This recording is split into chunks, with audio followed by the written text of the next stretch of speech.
This is the Asian Rebel Club podcast, a space for the ones who grew up chasing approval and are now learning how to be free. I am Crystal Ren, entrepreneur, creative, and recovering achievement addict. Each week, we dive into honest conversations with Asian rebels, rewriting what success, identity, and freedom really mean. If you're ready to live your story, not somebody else, welcome home. Hi, Jay. Welcome to another episode of Asian Rebel Club. Crystal, thank you for having me. Thank you for coming on to the show. So you are the first guest and also the first recurring guest on the show, but we've never heard anything about you in terms of your introduction. So I would love to give you a chance to introduce yourself the first time to, I guess, me and also the audience. Yeah. So I think what's the most important to know about me is that I grew up with a lot of trauma in my family. Yeah. I didn't know. I pursued a career as a musician first. I became a composer and a singer, which I think is actually a way for me to find safety within my own creativity and my own mind and having a place where I could safely express myself. And then later, as I healed myself more, I became an entrepreneur.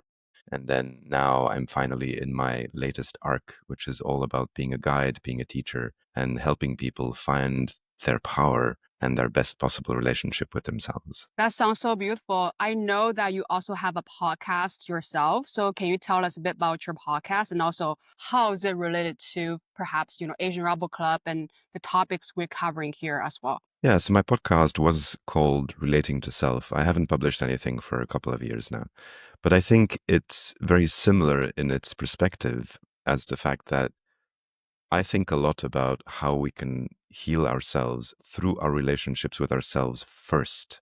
And I think the relationship we have with ourselves is the only relationship that will always be in. Yeah. So working on that relationship is really a kind of a lens through which we see the world differently. And then our relationships with everybody else in our lives improve drastically once we understand that our relationship with ourselves is actually the core of what goes wrong in other relationships. Yeah. I can definitely relate to that. And I know that today we're going to talk about a specific topic, which is boundary and specifically boundary setting in the Asian context. I also know that you host workshops around boundary as well. That's one of the topics you focus on. What is your personal definition of boundaries? And also, how did you come to that understanding? And also, what's the significance of boundaries and also relating to oneself? That's a lot of questions. It's been a long journey, Crystal. I'm going to be honest. I grew up in an environment where, in order to be safe, I really had to prioritize other people's feelings. And so I basically had no boundaries for a very long time. It took me decades to develop healthy boundaries. I don't really have a definition of boundaries, and there's a specific reason for that. I think there's a danger in holding on to something that is too tightly wound when it comes to boundaries. So I use a few different definitions that I switch between depending on what I need. I think the first definition that I really love using is the one that I read first in Mark Manson, and that is healthy boundaries are taking responsibility for your own actions and emotions while not taking responsibility for the actions and emotions of others. I think this is a really beautiful one because it truly shows that it's about taking responsibility, right? It's about something you can do. That's boundaries. The other definition that I like a lot is one that has been going around. I don't really know the origin, but I encountered it with a writer called Hemphill, and they write about boundaries are the smallest distance at which I can both love myself and you. Right. And I think this is a beautiful definition because it prioritizes this feeling of connection and love and care. So boundaries are not always about separation, are not about, I want to push you away. Boundaries are actually the best possible way in which I can create better relationships and be more connected with people. Yeah. I like it quite a bit. I think that it's just one of those things that growing up in a Chinese household, we were never taught. Like personally, I was never taught what boundary was.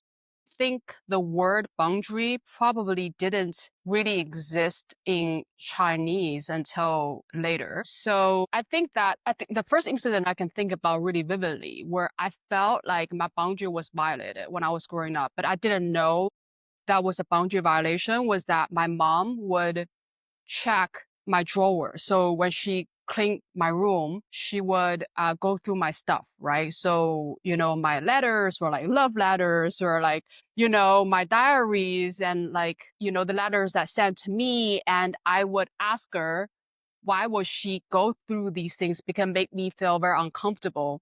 But I didn't know that was a boundary violation behavior. I just knew like I didn't feel safe. And then she would be like, oh, I saw it, right? Like you didn't lock it up or like you put it on the desk or whatnot. Like, so if you didn't protect it, that like I can see these things. I can like whatever, read these things. And I just didn't really have language for how I felt and why I felt like it was a little bit of injustice. And I think that it was just never really talked about as a concept in the education I received. I hear you. And I have to say that was very similar for me. I discovered boundaries only much, much later. And what I like about your story, especially, is that you mentioned that you felt uncomfortable, but you Yeah, didn't really have the language to speak about it. I think this is no. actually the key to healthy boundaries. It's all about feeling what's happening for you and trusting that what is happening for you is right in some way. And then Yeah, communicating to the world, like, hey, I don't feel comfortable when this happens.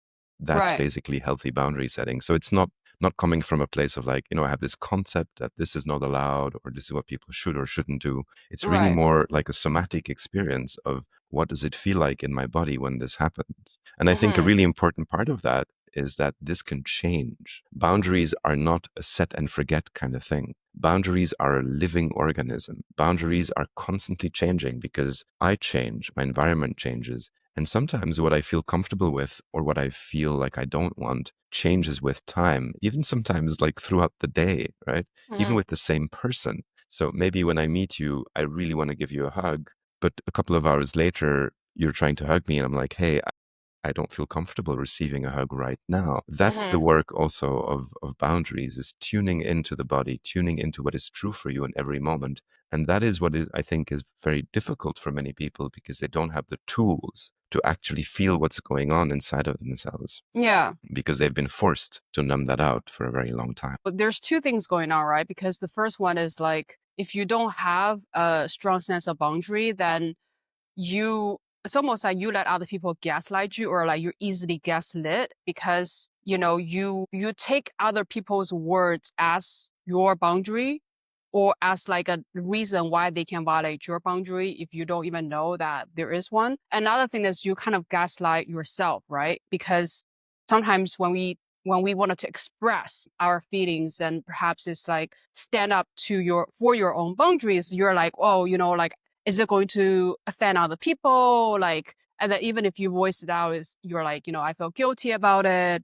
So like, then you're like, okay, maybe I should, in order to reduce the amount of guilt I feel, maybe I should just comply, right? So there's a lot of like micro feelings you experience when you feel like your boundary is violated and also like when you're pushing back on it and also the aftermath of it. And I think that a lot of people, like at least for me, because I grew up with a physically absent dad who's very busy with work and an emotionally neglected mom. So it I can was like, relate. yeah, so it's just like I felt like my feelings were invisible, right? Perhaps because their feelings is invisible to them as well. And I think it's extremely common in the last generation. And when you didn't have vocabulary for your own feelings, it's really hard to exert that boundary. It's really hard to not feel like you're gaslighting yourself or like being gaslit. Yeah, I hear you. Yeah, on the subject of gaslighting, I think maybe it's interesting to define for a second what gaslighting exactly Hmm. is, because that word is used often. Yeah, So, gaslighting is when someone is trying to undermine your sense of reality by telling you that what you see as true isn't yeah, actually true. A yeah, very simple example would be my mother saying, I'm going to do this when this happens. And then when this happens, she doesn't do it. And then I, as a yeah, child, would be like, hey, but you said you would do this thing. And then my mother would say, no, I never said that. yeah, yeah, yeah. So like You, it's like I know this is true, but it's yeah, being undercut by someone else's sense of reality. And then, yeah. like you say, when you're a child, you don't have the capacity to kind of go against that. So you choose to believe the protector. You choose to believe the responsible adult. Or sometimes you just hold the tension permanently, right, within your body. Like I totally relate to you because my mom also had a tendency of like breaking her own promises. So like she would, for example, I always wanted to have a dog. Now I have a dog myself, right? But before, like, because my dad was allergic to dogs and my mom was never going to give me a dog, but she would promise me that she would give me a dog if I hit certain grades or if have some kind of achievements. And I think that maybe in the back of her mind, she's thinking like, oh, Crystal's not never going to hit that, or like, oh, if she hits it, that just means, like I'm doing her a favor by promising her this thing and then so that she can use that as a motivation to achieve whatever. Then like when I actually did it, so what I actually did was that I lied to her. In China, in our education system, if you have a certain rank in the class, you have this badge here.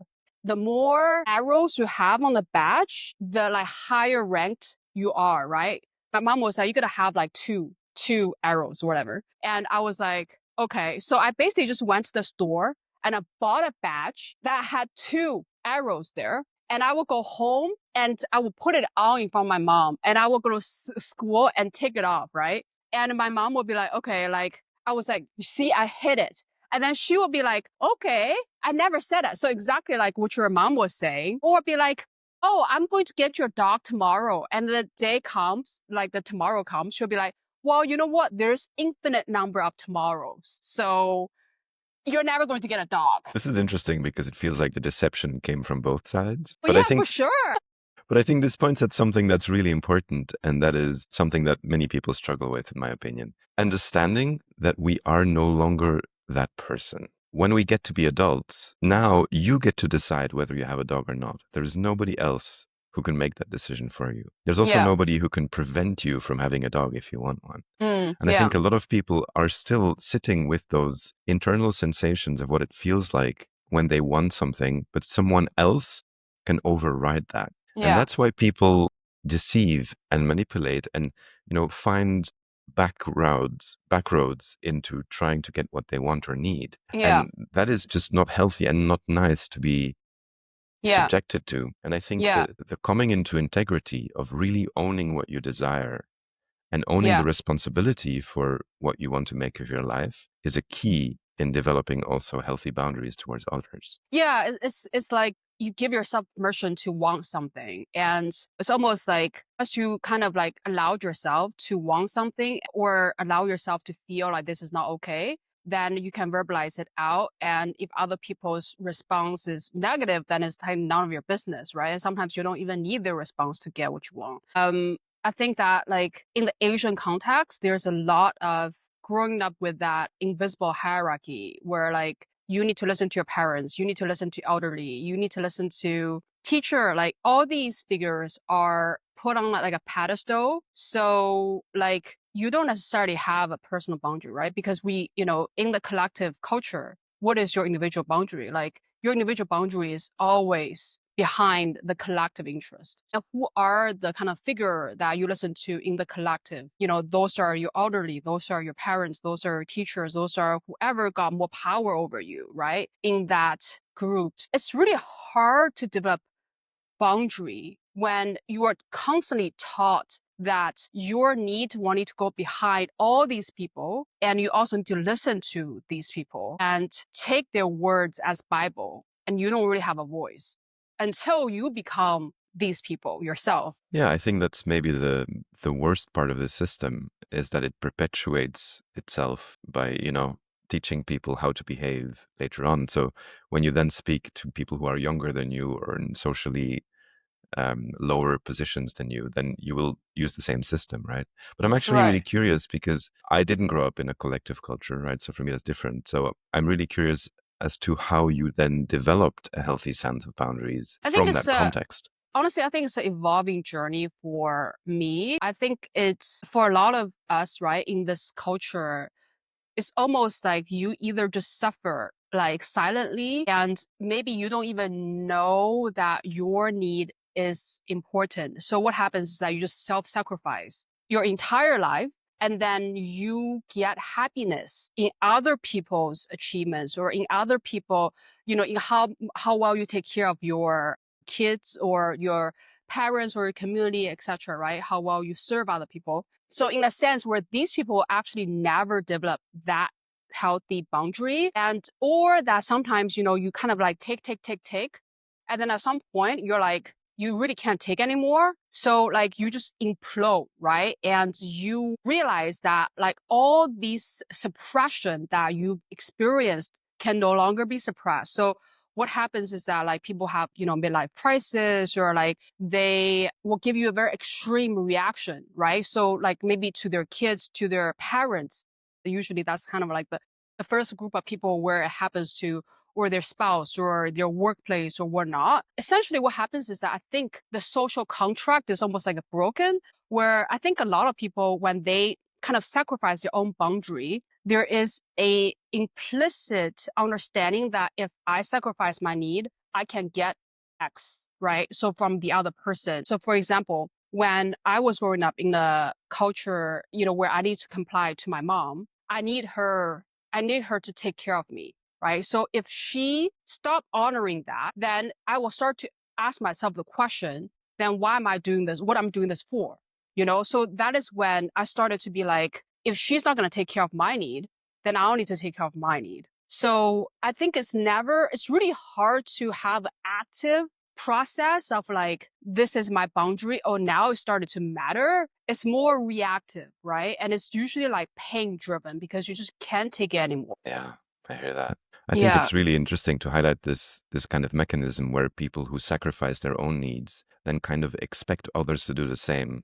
And that leads to tension, obviously, because ideally that's not the case, Yeah. I've had this actually with some of my close friends, even quite recently, where we had this discussion that, they were sacrificing themselves in some ways for our group of friends, for the collective, let's say, but we weren't aware of that.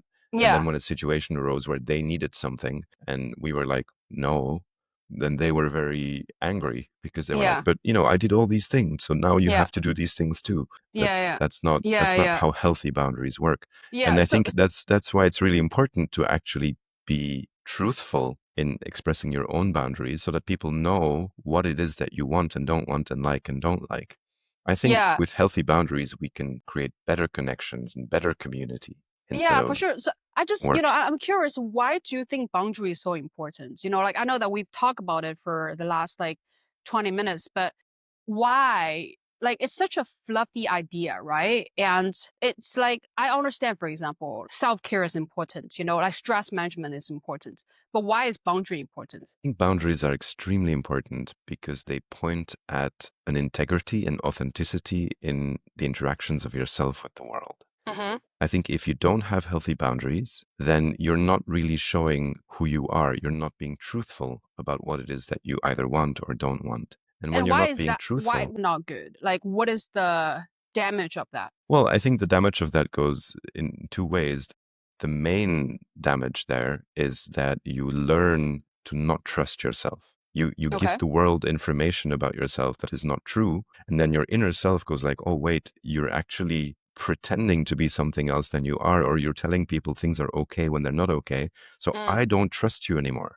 Your own Mm. sense of self, you start to distrust yourself. Yeah. And that is a state of non-integrity that leads to collapse. That is never a Right. sign of a good life.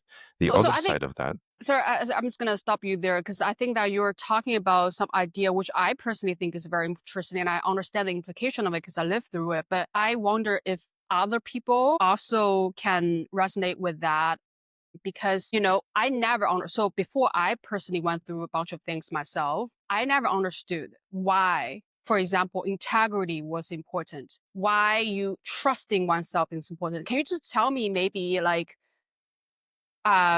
if you don't trust yourself or you don't have integrity, what will happen and why we must have that? well, first of all, there's no must, right? Like you can do whatever the fuck you want. I think life gets noticeably much better when you start cultivating integrity and a sense of trust in yourself. Because in the end, the feelings that you sit with all day are not tense when you are in integrity and truthful. Right. When there is a difference between what you actually feel and what you say you feel, or what you want and what you say you want, or anything else, if you're not in integrity, you will constantly be experiencing tension, Yeah. constantly be experiencing stress. And that's just not a nice way to live. I'm not Mm-hmm. saying that it's impossible. Like I'm sure people can be like resilient enough to Mm-hmm. carry that weight throughout their lives. People have Right. done that.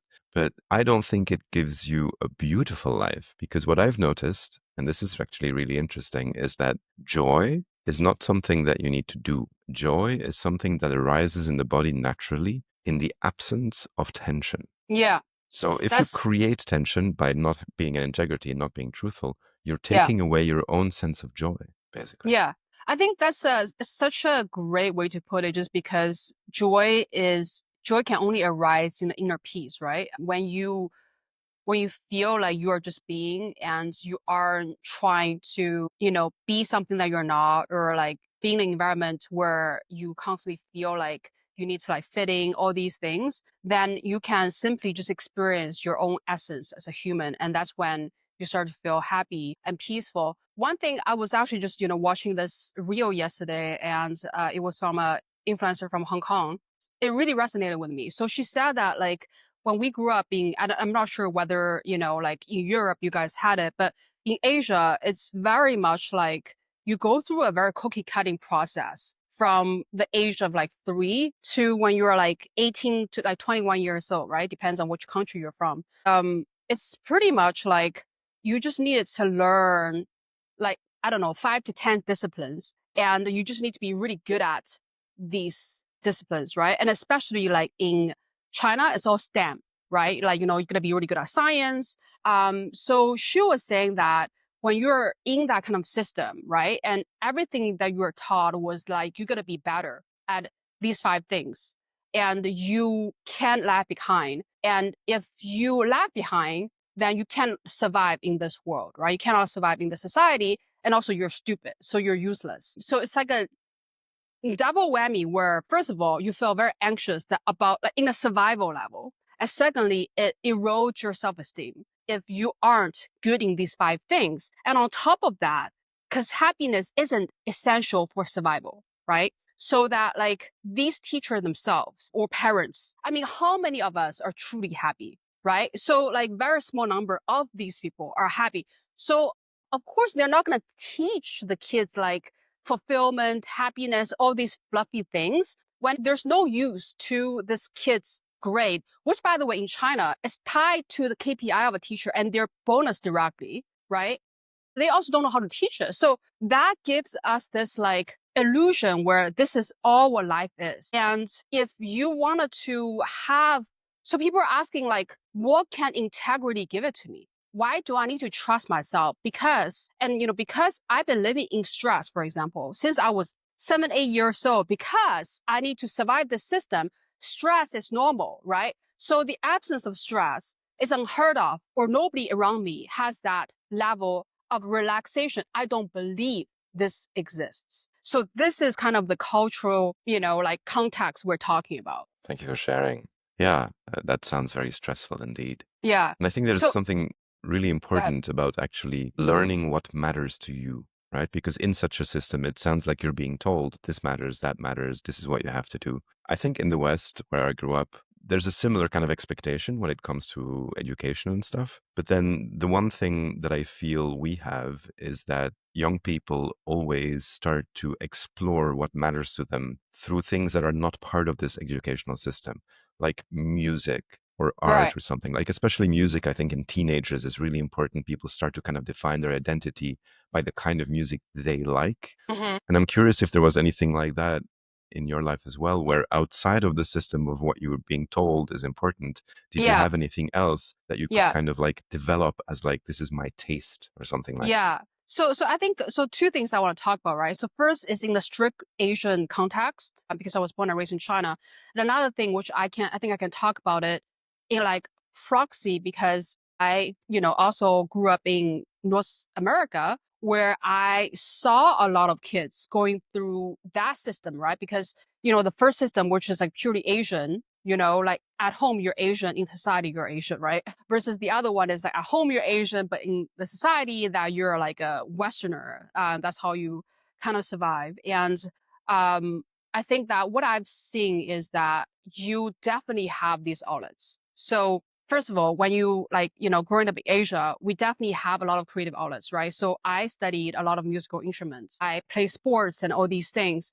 But I think that one thing that was lacking in that Asian system is that like they always are looking for like a ROI, right? So even if you are playing the piano, it's never about how happy you are when you're playing it. It's about like whether you're going to be like, like you can play it so you can get like grade 8 in piano, or like you can win this competition or something like that. It's like, I spent all this like money in you. You might as well just produce something good, right? And even if your parents don't say that explicitly, you feel the tension, when the teacher is teaching you the method they use, which is very much like a disciplinary way of, teaching, right? Instead of like, you should just, freely express yourself. And I think that that is kind of changing in Asia, where like now there's more, in the education part, people like understand the importance of creativity. I understand that like not everything is competition, and how well-rounded that can make a kid to be.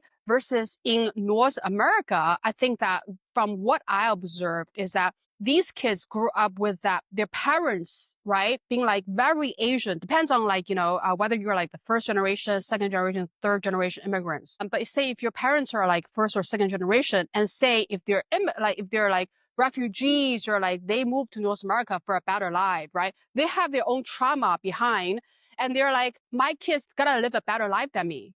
And I sacrifice all these things for my kids to be born in this land.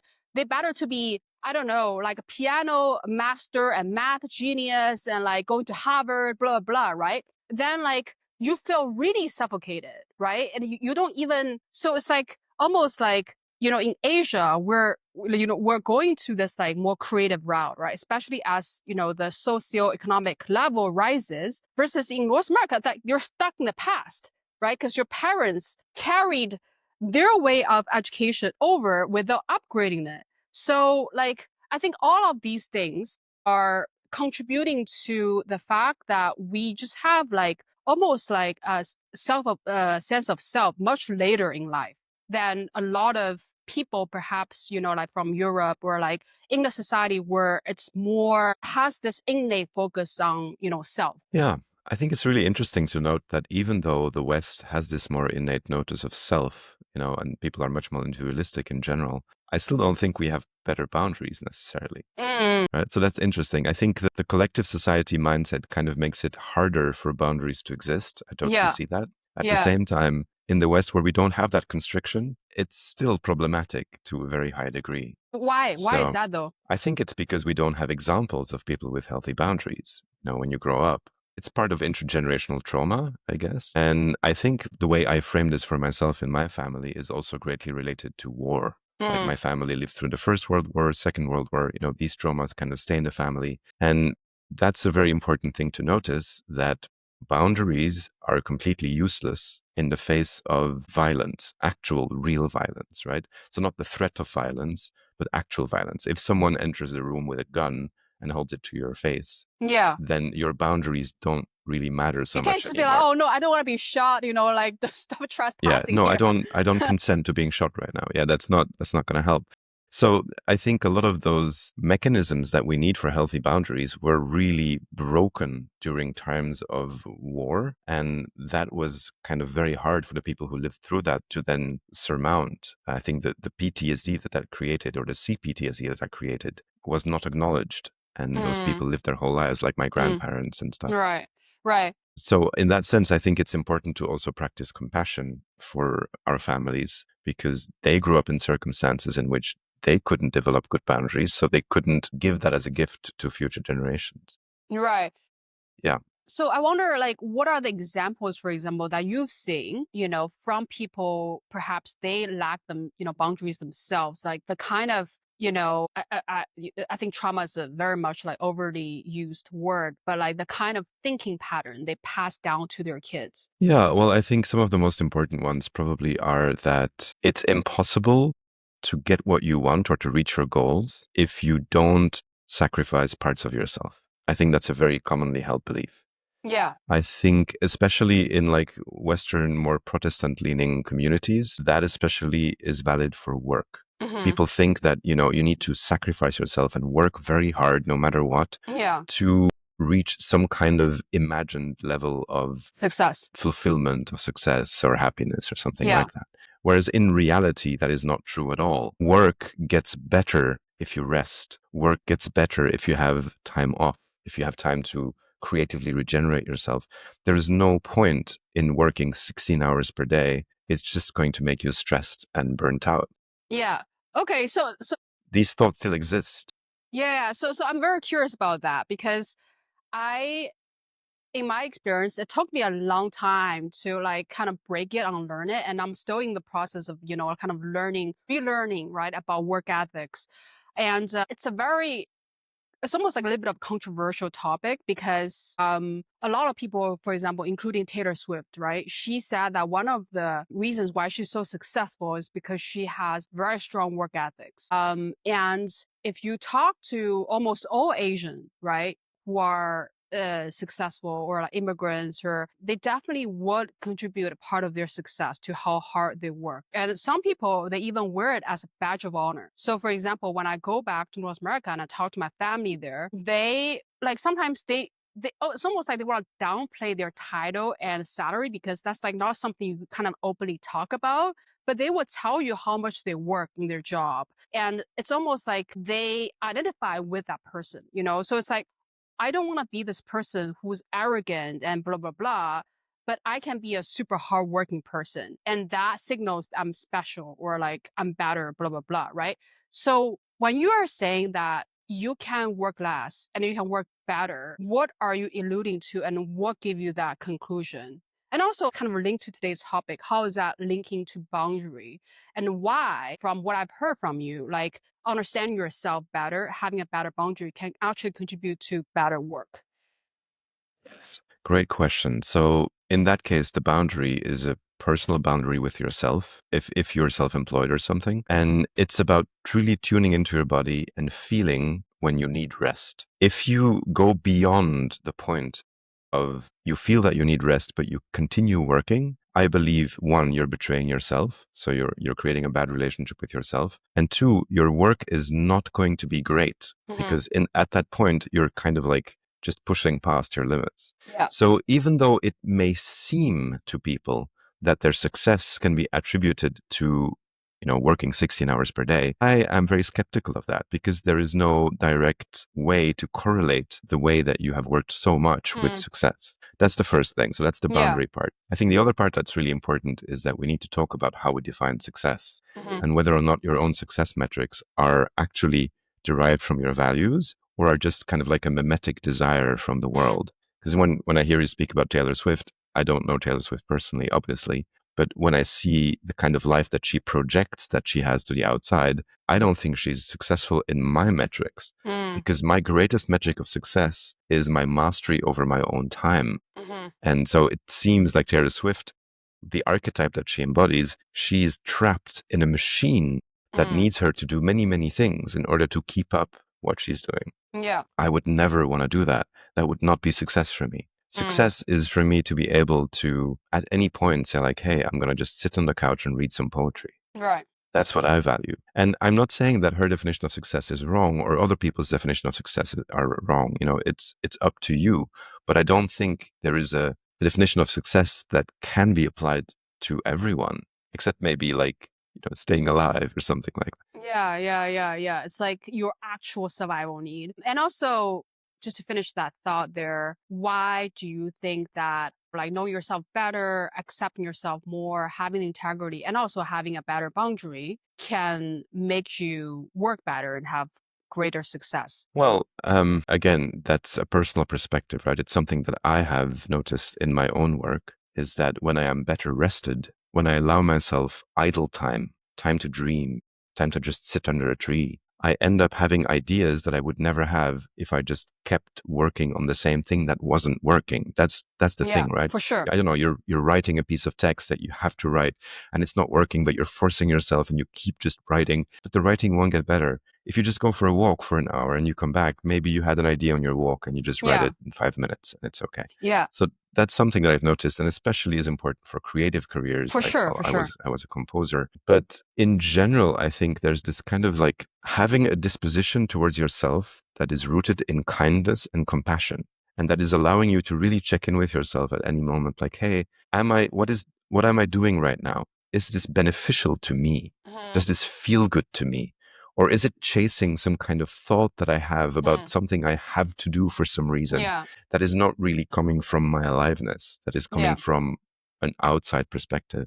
Yeah. And I think that attunement to what is real and alive for you is key in learning to set boundaries and to have boundaries as a practice, because that's one of the most important things that I believe about boundaries is, again, boundaries are a practice. It's something that you do every day in every moment with yourself and the world. And it changes constantly.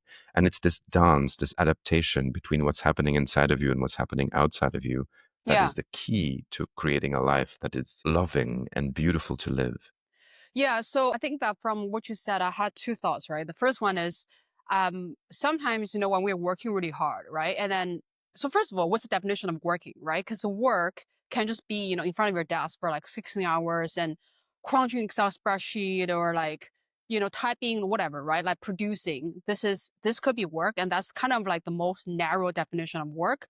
Or it could be, all sorts of work that can generate a better outcome for your goal, right? So it could be like, say, for example, if you're writing, I don't know, like a poem and sitting in front of your desk, like you have like a writer's block and you go for a walk and you have some vitamin D from the sunshine, like you start to have more ideas and, better outcome for your goal, right? So that could also be work. And it's really about like having a flexible definition of what work means, as a process of generating the outcome for whatever you're doing, instead of like having a very narrow definition of like, this is what work is supposed to um, be just because that's what people told me or that's what I've seen, yada, yada, yada, right? And I think that another thing is, when you are having certain mode of working, like for example, in meetings all day, or you are like crunching numbers all day, right?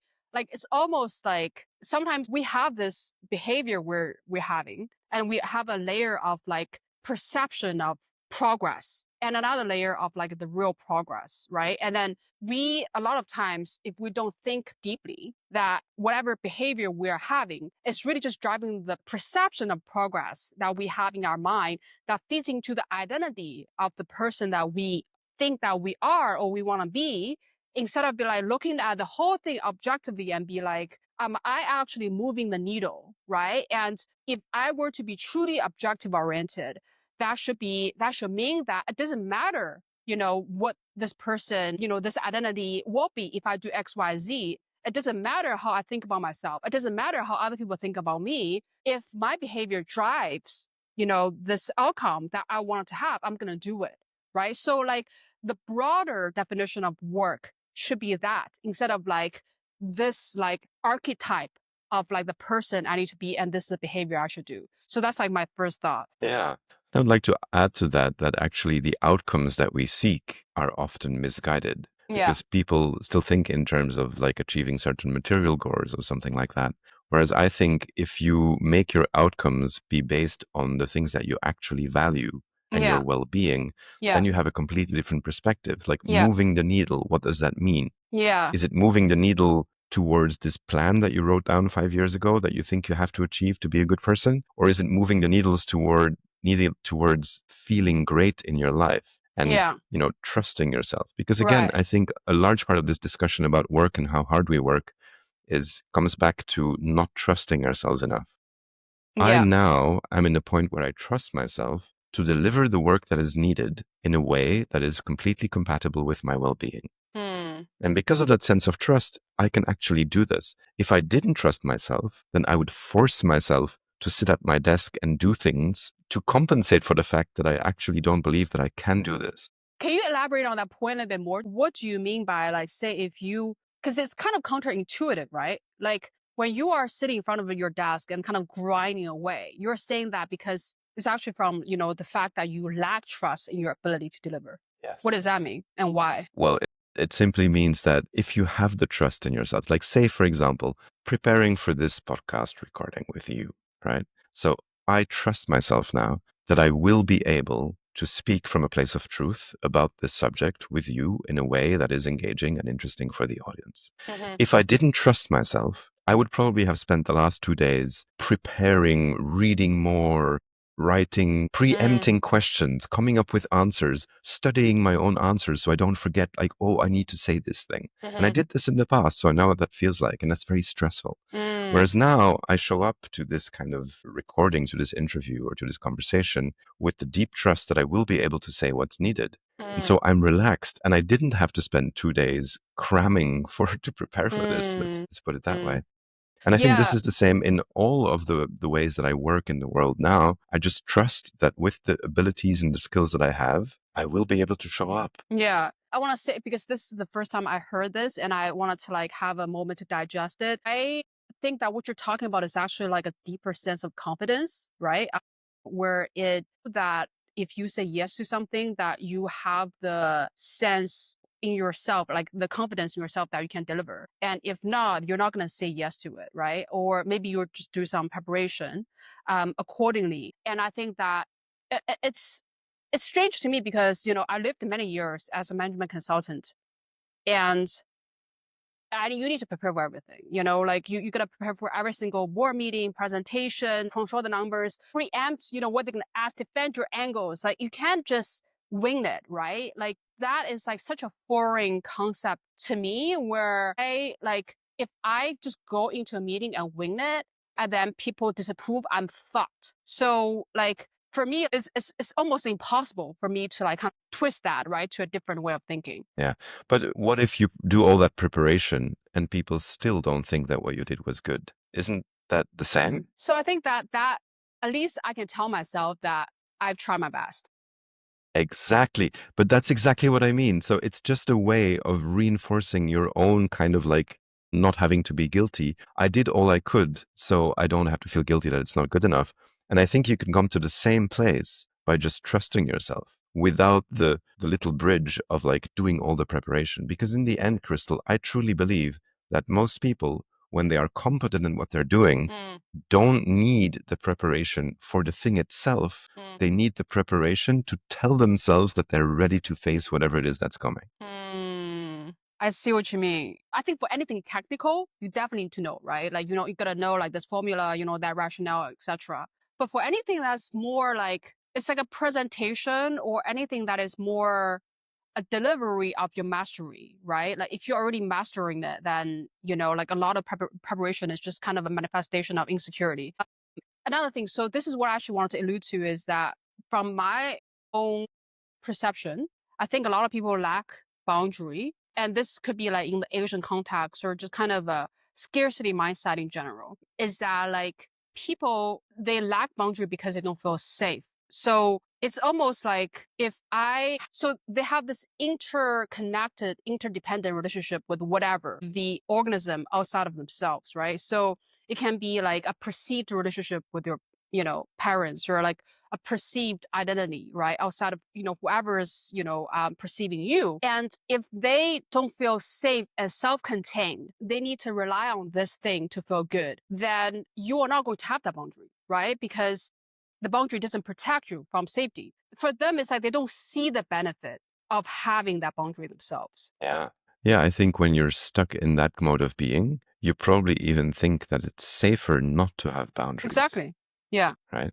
And I've been there, so I know what that feels like. But again, I think there the most important thing to understand is that we are talking about adults, right? And you are no longer in a situation where someone else is responsible for your life. Like when you were a kid, that was what was happening. You Yeah. weren't able to survive on your own. And from that place, you learned that you have to sacrifice yourself in order to get what you need. Like maybe if you said no to your mother when she asked something, she would send you to bed without dinner, something like that. That's a very profound, life-threatening kind of mechanism that your body absorbs. Yeah. But later in life, that's just not the case anymore. Yeah. If your mother calls you right now and asks something and you say no, nothing happens. Yeah. Maybe your mother gets angry, but again, nothing happens when your mother gets angry. Right. It's not like you're not going to have food or not going to have shelter or be forced to sit in a closet all night or something, whatever it was that you were punished with as a kid, Yeah. right?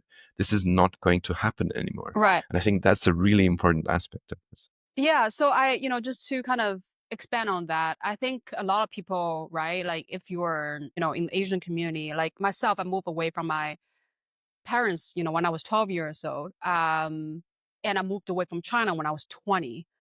So it's almost like that was a physical manifestation of um, establishing your boundary, right? And just kind of removing yourself from the environment. And I think a lot of people do that. And so there's two things that happens. The first one is, yes, it does help a lot when you are not physically in that environment anymore. But the second thing that happens is that after you have done that, you start to live with this guilt your entire life. I'll tell you, examples where I've seen that happens to other people and myself is that, like, I mean, Singapore right now, a lot of Singaporeans, for example, if they were to go abroad to, the States, the UK to study, right? They almost like most of them will come back because they're like, oh, I need to take care of my parents when they're older. And I think that almost like the act of them not being with their parents when they are younger makes their guilt worse. And that's why they now, like, it's like a no brainer that they come back and they do a lot of things for their parents, or like somebody, maybe they're still living abroad because they have their own kids and whatnot in another country, but they would pause their life, move back to take care of their parents if they're sick for a few years, right? Because it's like the amount of guilt they have, right, by making that decision to choose themselves is so huge that they need to live a life with it. So, like, how do you deal with that, right? Cognitively, like, it's understandable where we know that it's not like nothing happens when we say no, when we choose ourselves. That, like, our parents, maybe they're disappointed or not, but it's their business to deal with. Like, I understand it, but like end of the day, I think that the reason why we do certain things, break our own boundary or whatnot, sacrifice ourselves, it's not because we don't understand this, because the guilt and the feeling you have about what you did to other people that you're supposed to care about is so much that you can't live with it. So how do you deal with that? Well, this is a complex situation, obviously. I think there's a few things that are really important. First, guilt is your own process, right? That's your responsibility to clear your guilt. There's a number of ways in which you can do this. Same with shame, same with fear. This is just self-development. Another thing is the idea that you shared of caring for someone who is important to you. Like in later age, if your parents get old and need care, you can decide to care for them. This is not contrary to your boundaries. If you do it out of guilt, then it would be self-sacrifice. But if you do it out of a true desire to care, then it's beautiful and there's nothing wrong with it. So how do So you I think it's differentiate these two, though? in the body, it feels completely different. Feeling something from a desire to care is beautiful and feels joyful. Doing something out of guilt feels incredibly tense. At least that's how I frame this for myself, how I experience it in my body. So I think it's really worth, and again, it comes down to this somatic experiencing every time. It's like learning to trust what is happening in your body is incredibly, incredibly important. And there's a number of ways in which I work with people to help them do that. One of which is dance, by the way. I think dance is one of the best ways to do this. But if you don't have the capacity to feel what's going on inside of you, then you can't differentiate acting from guilt or acting from desire. So learning to feel the internal tension is the first step towards actually knowing what is true for you. And you cannot have healthy boundaries if you don't know what's true for you.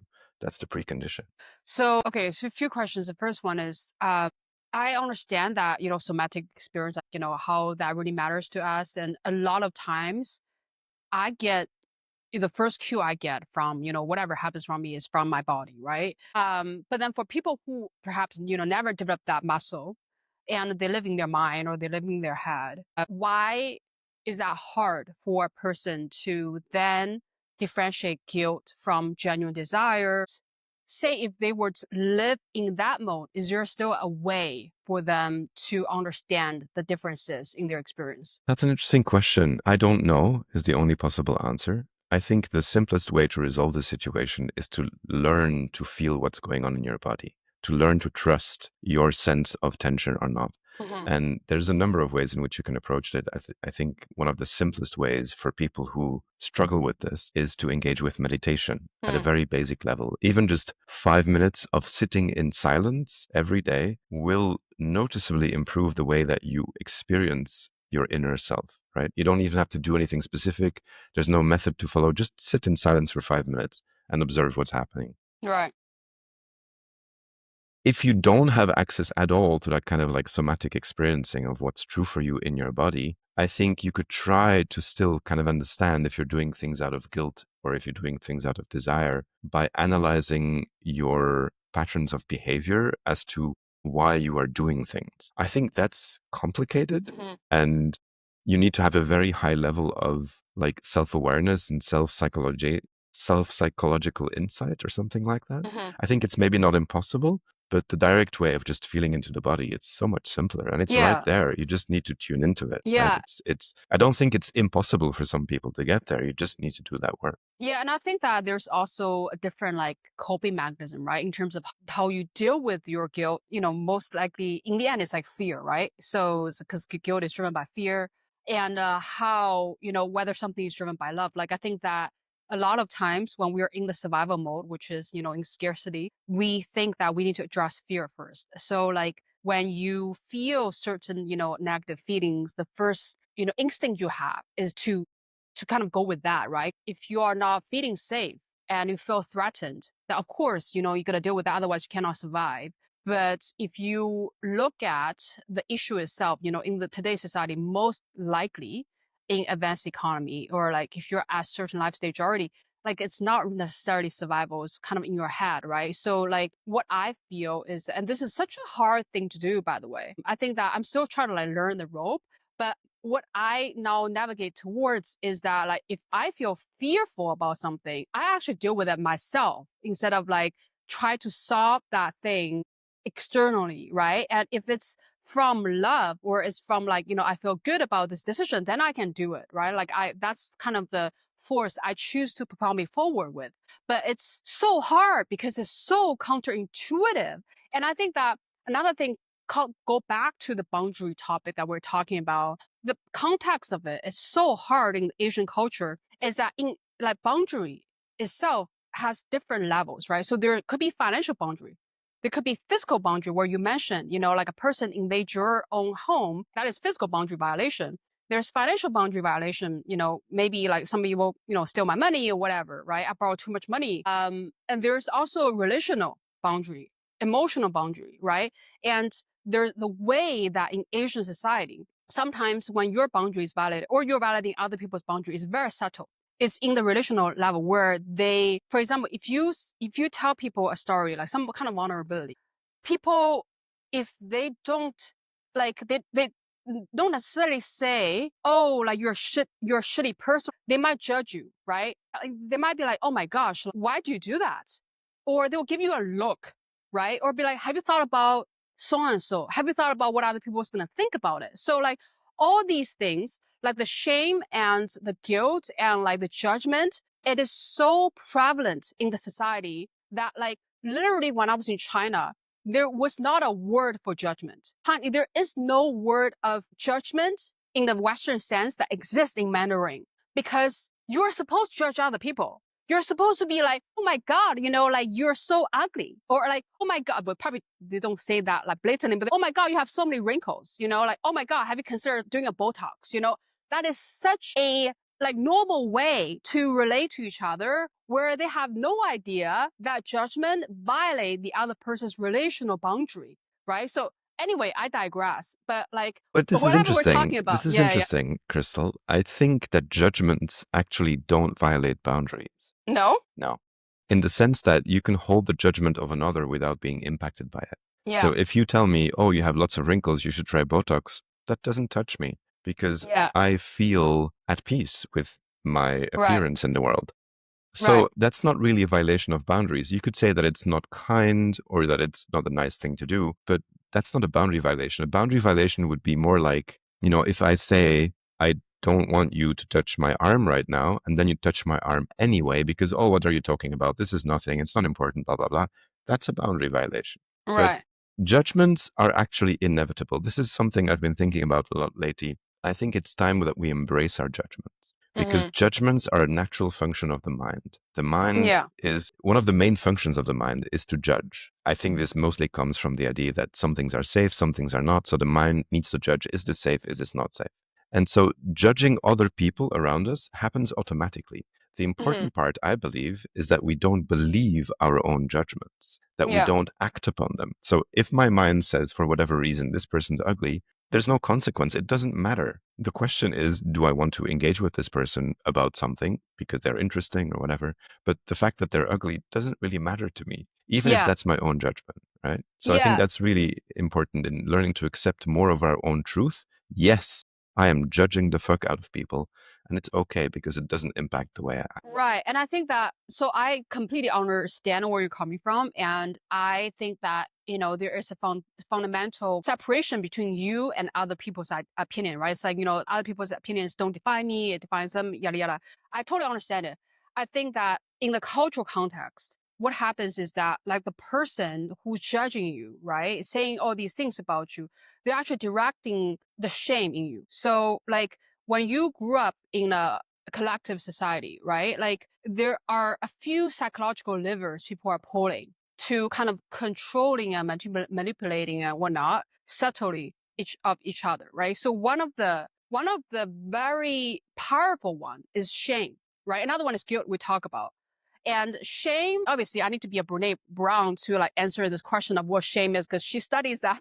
It's like a feeling for me, right? As the receiving end of this, like when a person is telling me all these things and I got programmed by the culture where I can never measure up unless I arrive there and I did XYZ and I'm the number one of XYZ, that if a person is telling me that I have too many wrinkles on my face or like whatever, I need to have Botox, it's telling me I'm not good enough. And it's targeting on a very fundamental fear I have, where it was programmed in the society where if I'm not good enough, I cannot survive in this hierarchical society where the resources is in the hands of the minority, right? And I always need to outcompete other people to get that. So I think that there is like this chain of subconscious you need to like break out almost to reach that final destination of inner peace. And it's so entangled.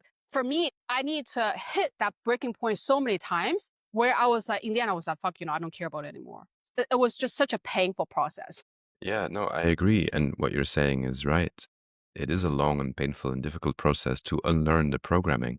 But I think we can also learn to set healthy boundaries along the way. Like, for example, if you would tell me, hey, you have too many wrinkles, you need Botox, I could then say, hey, Crystal, I don't like it when you say things about my appearance. Could you please not do that? And then Right. you can honor my boundary, right? And if you Yeah. then continue making remarks about my appearance, then I'm going to Yeah. say, like, hey, Crystal, if you keep breaking this boundary that I've clearly expressed, then I'm not going to hang out with you anymore, something like Yeah. that, right? Yeah. So So there's a level at which like the direct judgment I feel is not breaking any boundaries, but of course if you express a boundary around this and people don't honor that, then again there need to be consequences. yeah, so since we're talking about boundary in Asian context, I'll tell you my chain of thought with like, for example, like toxic relatives or other people who are kind of like, judging me or like stepping over my boundary and why it's hard. So I think that the hard part is in the relationship. I think in the collective society where when you feel like you're setting up a boundary, you feel like you are distancing yourself in this relationship that is vital to you, right? So you can logically understand that you don't need these people anymore. Now you're an adult or that you don't live with them or whatever, right? Like we can live without anyone, right? Truth to be told. But psychologically, it's really hard to not regress to that person that you were where when you still need these people. And when you set up a boundary, you're like cutting that tie. And then you see the disappointment on their face. And then you also like internalize it. You're like, oh my gosh, like, what am I doing? Right? Why am I sabotaging this? And that also, I think is linked to the image you want them to see you as, right? So say if you're like a good daughter or a good son for many, many years, and then saying no will risk breaking that image, which was survival before, right? For you, it also feels very like it's also feel very like life or death kind of situation, right? So it's almost easier to just be like comply and be like not say anything or just take it. I think there's something really important there in what you said that I disagree with, though. That is that setting a boundary is not cutting the tie. Hmm. I think, on the contrary, setting a boundary is a way to create a better relationship.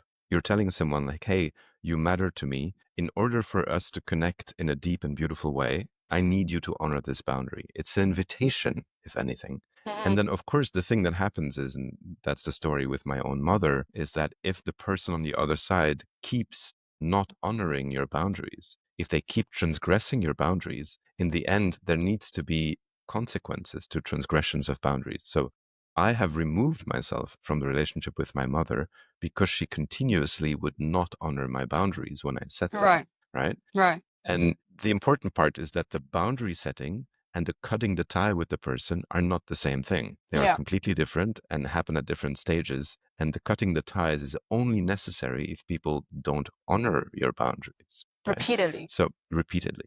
So I think there's a really beautiful idea in seeing boundaries and boundary setting as an invitation into better relationships. Yeah. I'm Yeah. giving you Yeah. the tools that you need to relate to me in a way that feels good to me. And if you Right. disregard that, you're basically telling me I don't care about relating to you in a way that feels good to you. And Yeah. when you don't care about me feeling good, then I don't want to be in a relationship with you. So I think there's a lot of power struggle in that dynamic where like if you are talking to somebody who maybe they think they're superior than you, or maybe they think they're better than you, or maybe they think that you should listen to them, right? There's any kind of seniority in that relationship, then to them it's not just a matter of fact where you're like, this is how you need to relate to me better. They're hearing like threat to their ego, right? Threat to their power, threat to their position. And that takes a very mature person to be like, this is not about me. This is about the other person. And this is about, like, how can we better this relationship instead of,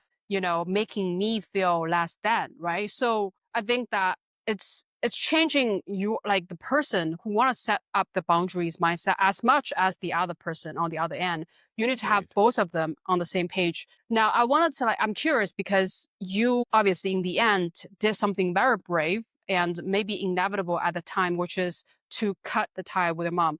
How did you, first of all, did you have any guilt around it? And if so, how did you deal with it? So I think most of the guilt around it came up before I actually did it, and the guilt held me back from doing it. After going to therapy more and learning more about boundaries, I think that was actually the crucial point for me to understand that I thought I had healthy boundaries at the time because I was already expressing my boundaries. But my therapist made me aware that if there are no consequences to Mm. people continuously breaking your boundaries, then you basically don't have boundaries. Yeah. That was the thing I needed to hear that made the click, that made it possible for me to like, okay, there need to be consequences. And that didn't lead to the break immediately. I just then expressed like, hey, if you continue breaking this boundary, I will remove myself. And then still it was not resolved the issue. So then I had to remove myself to also be true to my word, right? Yeah. But I think the guilt afterwards was actually not as bad as I had imagined it would be. The most difficult part for me was interfacing with the rest of the world around this. Mm. Because a lot of my friends and people I was Yeah. hanging out at the time, they were like, but you can't do that. It's your mother. So they were Yeah. they were trying to guilt me Yeah. into reconnecting again, which is really Yeah. interesting because from Yeah. their own stories and their own lack of boundaries, they would see this as an impossibility. Yeah. I think that's really interesting, both because my behavior might have inspired them to open up their perspective on what boundaries are and how they work. But also for me, it was then kind of seeing the way in which I was hanging out with people who were holding me back. Yeah. I think it's really important to surround yourself with people who support you, people Yeah. who honor your truth, people They who want you understand. to feel good. Yeah. Yeah. So if your friends keep telling you that what you're doing is not right, even though it's something you feel is very important to you, then maybe you should hang out with different people. Yeah. Or you should just like not mention that to them, right? Kind of limit your relationship. Yeah. I think it's you mentioned something that's very interesting where I think this society puts mother on a pedestal sometimes. You don't have Mother's Day, you have Father's Day. I think more mother than father, right? But like sometimes I think that, and it's just like the same thing with Valentine's Day. All these things are heavily commercialized where, businesses use that as a chance to promote whatever merchandise they have, right? And you're supposed to post like pictures of your mom, dad, like, your lover, all these things. But what if you are single? What if you don't have one? What if you're okay not having one? What if you don't have a healthy relationship with your mother? What if it's not your fault? What if you try your best? Why do you need a reminder of all these things that's in your face? And also on top of that, people judging you from protecting yourself, right? Like of your own choices. For example, like I have friends, I know that you're not married either. When they're older, they choose to not get married. They're happy themselves, like they're like their life is fulfilled. Maybe, they can use a partner or two, but they don't want to be with the wrong person. That's why singlehood is their choice.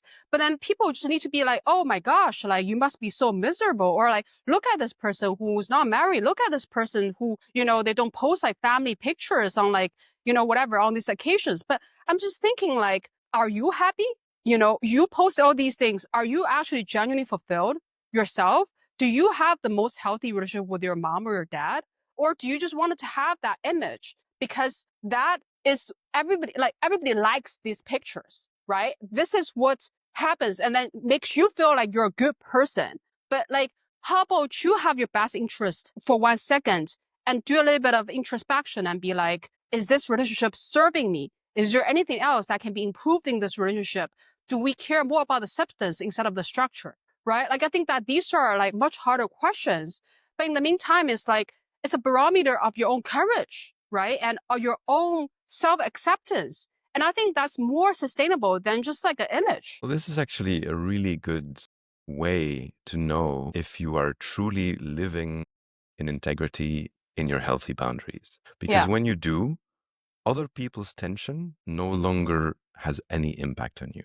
Yeah. Right. So what you're talking about now is this kind of like the societal way in which people navigate these things together and then kind of find it strange if people make different choices. But I am now at a point where I am fully okay with seeing the collective narrative about mothers or whatever it is. And it doesn't touch me. It no longer makes me doubt my own decisions. In the past, Yeah. it did. In the past, after I made my decision to not have a relationship with my mother, and then it was Mother's Day the next year, I felt all kinds of things, guilt and shame and fear and all the whole thing. But that's because I wasn't fully integrated in my Hmm. own boundaries yet. Now I am fully okay with the world celebrating Mother's Day without Yeah. feeling anything negative myself. Yeah. And so that's also something I would like to add to this whole conversation is that the idea of having healthy boundaries is not a checkpoint. It's not something you achieve and then the work ends. No, even with healthy boundaries towards others, there is still so much work to be done in fully integrating that within yourself and being Yeah. truly okay and not being impacted by other people making different choices. Yeah. For And sure. I think that work never ends. It never ends. And sometimes you get triggered randomly, and it's almost like every single time when a reminder comes, it's a testing of your boundary, right? Is you said that this is what you like, this is what you don't like. Now I have this evidence. Do you still believe it, right? So it's like a constant kind of testing until you feel indifferent towards it. But I think that, it's just that the work that we need to do in this process is such a massive process, right? And when you're going through it, sometimes you feel certain extreme emotions today or the next day.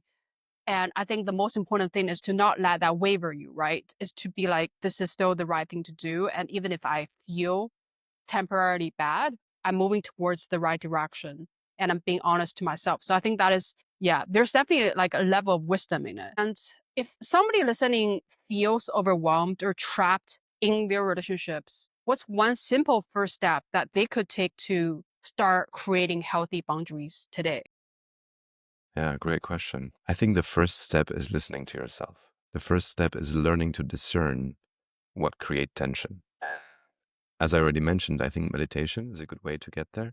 But any kind of removing yourself from stimuli is good. Like if you enjoy nature Mm. walks alone or something like that, just be in the quiet, be in the peace, slow down. I think that would be my number one advice for most ailments in human relationships. Slow down. Take time to feel what's happening inside of you before you react. Take a little Yeah. pause. Give yourself a breath. Like, Something happened. Someone said something to me. Someone implied something, whatever. Take a breath. What's happening? And learn to feel what is happening for you.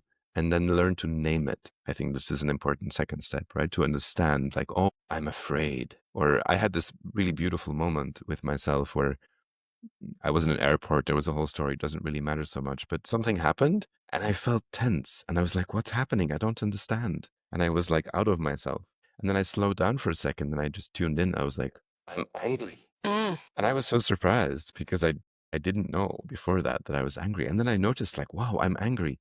And I just allowed myself for a moment to acknowledge, like, oh, yeah, I'm angry because of what happened. And that was the only thing that I needed to come back to a sense of like being in my integrity and being without tension. The anger Mm. didn't disappear immediately, but I was no longer pretending that I wasn't angry. Mm. So that's my number one advice for people who are in some kind of difficult relationship and boundaries maybe are not self-evident yet. Just slow down, take time to feel what's true for you, and then try to act from that place. Right, right. So I personally have this challenge where like it took me, and I'm still kind of a work in progress in that. This is probably just learned behavior as well. I think my mom had poor boundary, just like a lot of other people in that generation. So one of her difficulties was that she couldn't voice out her true opinion in front of other people when she feel offended, right? So for example, like a bunch of people will say, and then one person's like, oh my gosh, like you gain a lot of weight. She didn't like it, right? She didn't know what to say. She froze in that moment. And then she got very resentful later on, like maybe a few hours later or the next day, right? And then she didn't have this person to talk to anymore. And she just angry and resentful herself. And I found myself in that situation so many times when I kind of intuitively knew that this person, by saying or doing something, they're violating my boundary. But I just froze in that moment. And even if I were to, and I think that, obviously your advice of like slowing down and get to know yourself better is great because that's the only way you can truly know what's going on inside of you. Like, how do you make peace with yourself even, right? Like, let's just say that it took me a long time to realize like I don't like it. The person violated my boundary, the person's gone, and I'm not mad at myself. And then now I don't trust myself next time. If I face the same situation, whether I'm gonna protect myself or not, how can you do with this situation? Yeah, that's beautiful and so common. And I was there for so many years, so I fully understand. And I think you frame it quite correctly, like because a lot of people in this situation will think that they're angry at the other person, but they're actually angry at themselves for not Yeah. giving themselves what they need in the moment, for not protecting themselves, right? Now, of course, what we're speaking about here is trauma response. You know, when you're in freeze mode, when you're in fight mode, when you're in fleeing mode, these are responses that you can't really control because they come from a place that's deeper within you than just your conscious being. I think it's really important in this case to practice compassion. Yeah. Compassion is the only path. Just understanding that this is what happens. Yes, I was traumatized in the past. This thing happened. I froze. I couldn't take care of myself in that moment, and it's okay. I will learn to do this in the future. Cultivating the anger or the fear that this will happen again is not very helpful. What is Mm. helpful is just practicing compassion. This is normal. This is what happens when you had a trauma response. Everybody who has trauma freezes sometimes. It's okay. I can be okay with myself freezing sometimes. Yeah. And I will do my best to grow out of this. So, what can Right. I do? How can I take responsibility? Well, I can heal my trauma. The more I heal my trauma, the less likely it is that I will freeze again when this happens. And then Mm. you have a pathway to being able to show up for yourself in a better way because that leads to power, right? You take responsibility. You now have the power to change that because you can heal your trauma. What does it take to heal your trauma? A lot of things. It's a different situation, different question. But I think Mhm. that the compassion that you can use in the moment, instead of resentment, instead of anger, instead of fear that it's going to happen again, just being compassionate and understanding that it is completely normal to sometimes have a trauma response. What's That's the all you power need. of compassion? Well, for me, the power of compassion is that it kind of allows you to accept who you truly are, no matter what happens, no matter what you think, no matter how you judge people, no matter how you fear things, like whatever is real for you, just acknowledging that that is human and that other people probably have that too. That's compassion. It's like, oh yeah, this is not me being a bad person. This is just me having a judgment about someone, or me having a bad day, or me feeling bad about something. And it allows you to relax into that and to just accept the fact that, yes, you are not perfect. Yes, you have judged someone. Yes, you have said something that was not kind. Yes, you have maybe even done something that was very wrong to someone in the past or something like that. And I'm not saying that this is, a way to just take away accountability or something, because obviously some things are not okay. But I feel like compassion is mostly true about the past and the now. So Yeah. it's like, it's not about the future. It's not like, it doesn't matter what I do because I will be compassionate with myself anyway. No, it's like Yeah. acknowledging that the person you were 20 years ago who said this mean thing to the person that was important to you, that's human. It's okay. I can accept it. I can name it. I can acknowledge that's true, and I can accept it, and I can then change. I can then decide to do better if that's my intention. Right, right. I think what you said there was that it's almost like a baseline of any kind of self-work, which is always acceptance, right? And the acceptance is, why is that baseline? Because if you don't accept the bad and the good and the ugly, then you don't have anything to work with. And you can't change it anyway, right? Since it's happened or it's part of you anyway. And sometimes I think that, like, obviously we can all accept good part of ourselves, and the bad and ugly, sometimes, I think that the reason why we don't accept it is that, again, it's like the shame that's blocking it. And it's almost like when you feel shameful, even though like deep inside of you that this is who you are, but if you admit it, then you're bad, then maybe you're punished, then, you can't survive. All these like rumination of whatever past and like driven by the past event, right? And so your nervous systems protect you from not accepting yourself. But like, I think the tragedy is that if you don't accept that, you don't have anything to work with, and your future will be no different than your past, because you are not going to change it, right? It's going to be the same loop over and over again.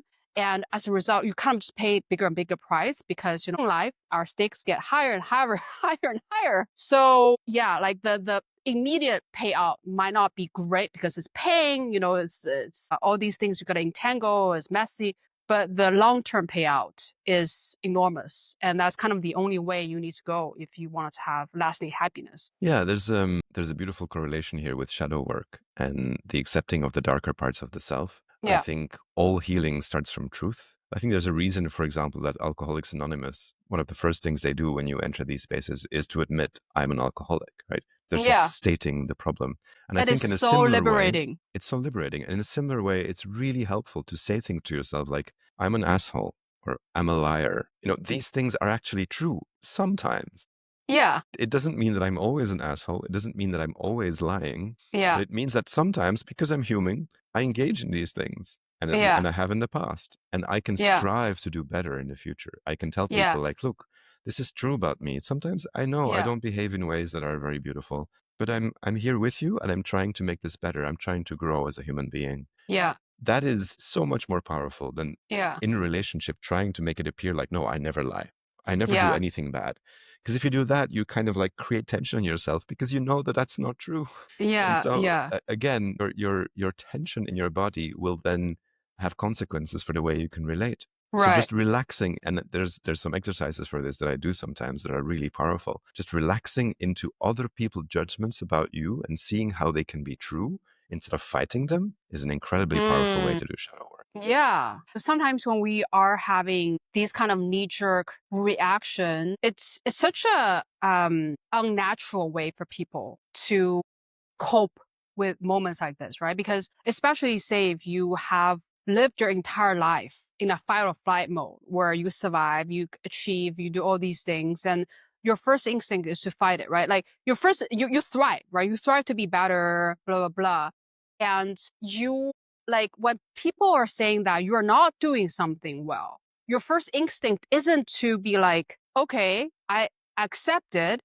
This thing I did was shitty. You immediately bypass it and then go to, first of all, I need to prove you wrong. And then secondly, I can do better this way, right? So like you avoid all these shame that's underneath, right? Like the shadow. But in the meantime, I think the danger of it is that like you also avoid your own like unmet need sometimes, because all these shadow, like if it's not incorporated, right, they're not owned, and the need still exists. So you're always going to be leaking out in some way, right? Doesn't matter how much you try to be better or not. If you only have the positive axis here and you don't deal with your negative axis, the negative axis always exists, right? And I think that is like the important part. And I don't know how that linked to boundary, but I feel like there's going to be some kind of relationship with boundary too. What do you think that is? Yeah, I think that's a really good point. I think in the end, boundaries kind of link to almost every aspect of self-actualization and self-development. So for me, when it comes to shadow work, I think the only way that we can practice healthy boundaries is if we have a full sense of who we are and how we feel about things. Mm. If we are not aware of our own shadows or push away these parts of ourselves, then our boundaries will always be only kind of like half true. Half, yeah. Yeah, because you're only looking at the light part or something like that. Yeah. So this is part of, again, living in integrity, living in your fullness, living in your truth, is acknowledging the darker parts of you, the shadows, the things you have done wrong in the past, the thing you do wrong right now. Yeah. And from that place, you can then have healthier boundaries because you also accept the fact that this other person in front of you is also not perfect, also has shadow Yeah. sides. And that it doesn't always mean that you need to remove them from your life or, you know, because they do something wrong. I think Yeah. that's the really powerful thing about healthy boundaries is that they are first and foremost a conversation about how you can relate better. It's a constant exchange. This is not just about me thinking like, hey, this is what I need from you, Crystal, for us to relate better. This is also me acknowledging like, wow, there are probably ways in which it's difficult for Crystal to be around me. Mm. So hearing your boundaries around my shadows is really helpful. Mm-hmm. Yeah. And Yeah. the crucial part is that we're telling each other by exchanging boundaries like, hey, I want to be in relationship with you. I Yeah. want to cultivate this relationship. Yeah. And so I'm going to give you what you need. Please give me what I need as well. This includes being honest about my darker sides. Yeah. Yeah. And Otherwise, I I will honestly, never be honest about your darker side. yeah, honestly, I think that it's all about the intention too, right? So, for example, I think that one of the reasons why in Asian community is so hard to set a boundary is that sometimes you always hear that if you are not sacrificial, then you are selfish, right? Like if you tell other people that you can't do this to me or I can only do this, then you're selfish. And selfish isn't a good thing in Asian culture. You're supposed to be self-sacrificial, especially as a girl, I think. But the intention behind this becomes incredibly important because if you can tell the other person, this is not about me, like this is not about me being selfish. And it's not from a manipulation perspective, it's like you truly do think this can improve your own energy, your relationship with them, how you show up, then the intention is pure and you trust that they ultimately will get it, right? So this is where I think the power of boundary becomes protective instead of like selfish. Yeah. And again, power of boundaries is to improve relationships. And if the people you're trying to relate to have problems with that or like refuse to do it, then maybe you shouldn't relate to them. Mm-hmm. That's the whole idea. Like Yeah. it's a very simple principle. In relationships, what we're trying to do is to make sure that we can both love each other, is to make sure that we can both care for each other, give each other what we need. If we're not in the relationship to do that from both ways, then why would we need to be in a There is relationship? no relationship. Exactly. Like your 50%, how you feel, what you need is just as important as the other 50% of how they I would feel, what even they need. say my 100% is important and your 100% is important too. Yeah. Yeah. So you can't just be like, I will, like give, and hopefully, like this relationship works. Because if you break, there's no relationship, right? So of course, however other people treat you is just as important how you treat them too. Well, thank you so much, Jay. I know that we're due for time, but yeah, it's such a deep conversation with you about boundary. Honestly, I never consciously thought about this topic, but I think there's so much to it. And it's really testimonial of your relationship with yourself, your sense of boundary. Yeah, there was one thing I wanted to mention still, because something you said earlier, that boundaries are a lot about safety. And I think there's an incredibly important part of that in making yourself feel safe within yourself. And I actually just recorded a new meditation that I published on Insight Timer specifically about this. It's about boundaries, and it's a practice of helping yourself feel safe within your own boundaries. So if anyone struggles with boundaries in some way, this specific meditation could also be an interesting point to start at. Amazing. Thank you so much, Jay. Well, make sure to link it in the description. Right. Thank you so much, Crystal. Thank you.